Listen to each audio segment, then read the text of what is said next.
we're into the afternoon, just 12:05, so hopefully I'll keep it to less than 10 minutes for people. Just very quickly, an introduction to SSE. Probably, hopefully everyone in the room here knows SSE. Second largest energy supplier in United Kingdom.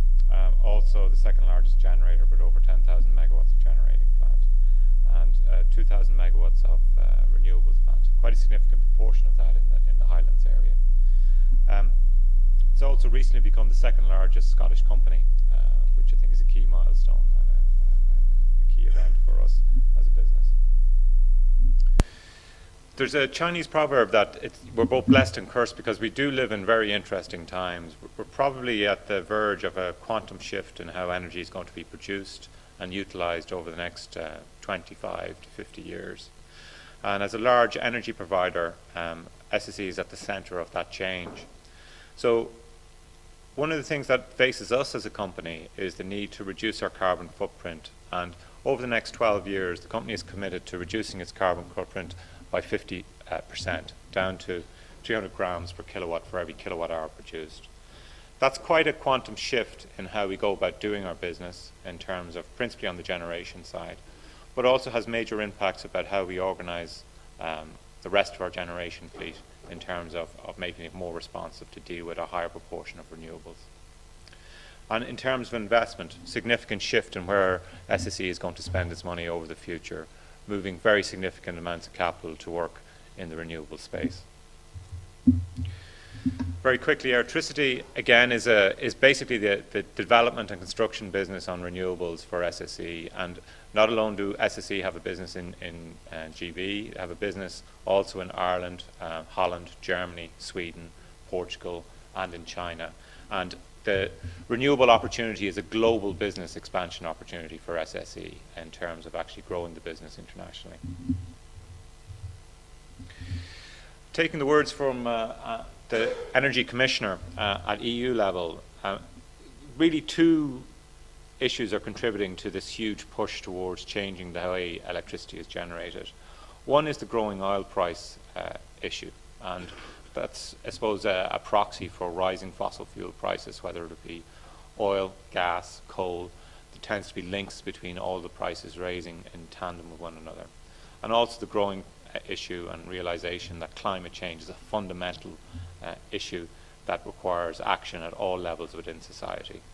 And in fact, at a European level, a rapid expansion in the development and promotion of renewables is seen as one of the key ways of dealing with these combined challenges. What does that mean, say, in the Highlands and Islands? To give you some idea of what that means from just a single company's perspective, the Highlands and Islands are blessed with some of the best renewable resources, not alone in the United Kingdom, but also in Western Europe. And that's a combination of tremendous hydro resources, tremendous wind resources, also tremendous wave and tidal resources.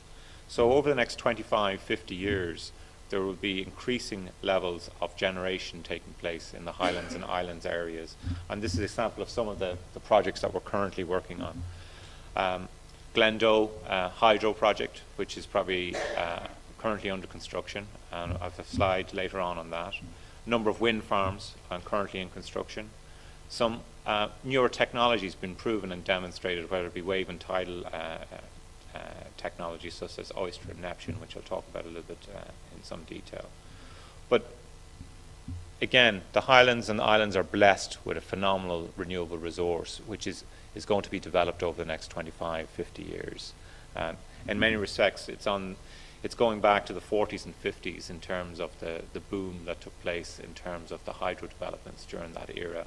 I think we're facing a similar type challenge over the next 25 to 50 years. To talk about one of the projects close by here, Glendoe. Glendoe is a 100 megawatt hydro scheme. It's a 140 million sterling investment. That investment will produce enough electricity for all the homes in Glasgow, about 250,000 homes. So a very significant investment in terms of producing clean, renewable energy, hopefully over the next 100, 200, 300 years. It's very hard to see any of these hydro schemes actually coming out of usage once they get built. and it gives you an idea of the scale of investments that are possible. I wanted to mention as well probably the single largest investment that SSE has ever made, and that includes in terms of any acquisition it's made in terms of a company, is the Greater Gabbard offshore wind farm, where currently it's about 1.6 billion euros. That's about 1.3 billion sterling. To give you an idea of scale, that's roughly 10 times the scale of the Glendoe investment that's taking place off the Thames estuary. These are the types of challenges that have to be faced in terms of moving significant proportions of our generation away from fossil fuel generation into the new renewable clean technologies. And certainly at one end of the scale companies are required to make those investments, and as such SSE wants to be in the fore of making those developments happen and take place.